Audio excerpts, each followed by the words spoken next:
توضیح بده دیگه. تو باتی تو باز کن. بکن بودم باز دوسته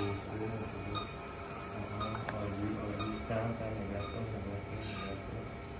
نگه کن یکم کمش کن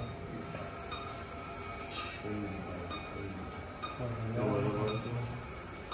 آره دیگه این ساعت 12 بیاری پاند بودمون کف بطنسته اول بنزی درست کنی. کف بطنسته رو در واقع باز کردی. دوتا مامیلاری بادیان نانی آنتریور رو پاند بودمه و کف بطنسته که در واقع باشه شریان گزیده هم نشون بده. اصلا بسیار اون شریان بازی آقا خود این کالکولیشنی که می‌بینی نشونه باز بودن این منفذ در واقع منسوخ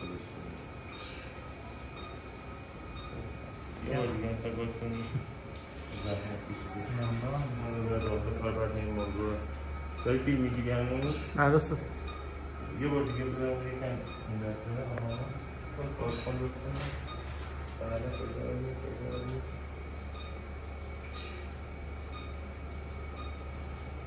باز کن بودم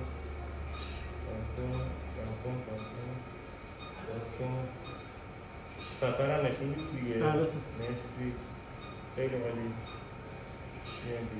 این پالپی که این ضربانی که می‌بینید نشونه باز بودن منفذ رو یعنی کافی بودن عمل. حالا تو مسیر خروج مونروی سمت راست رو می‌بینید. بله کوریل پلکسوس تالاموس بین و حالا اون سپتوم در واقع بین دو بط که حالا به خاطر ام‌آرآی بیمار رو ببینیم سپتوم کامل تشکیل نشده در واقع داریم دوتا مونرو رو می‌بینیم. حالا کم کم بیا بیرون با اینجایشین و همجور مستاز باشه مسیرمون که دو با دوربین بیا بیرون سفرها گرفت مونجزی سرفی چیزی نباشه بریم. فشارهامون چند می‌ریوشی؟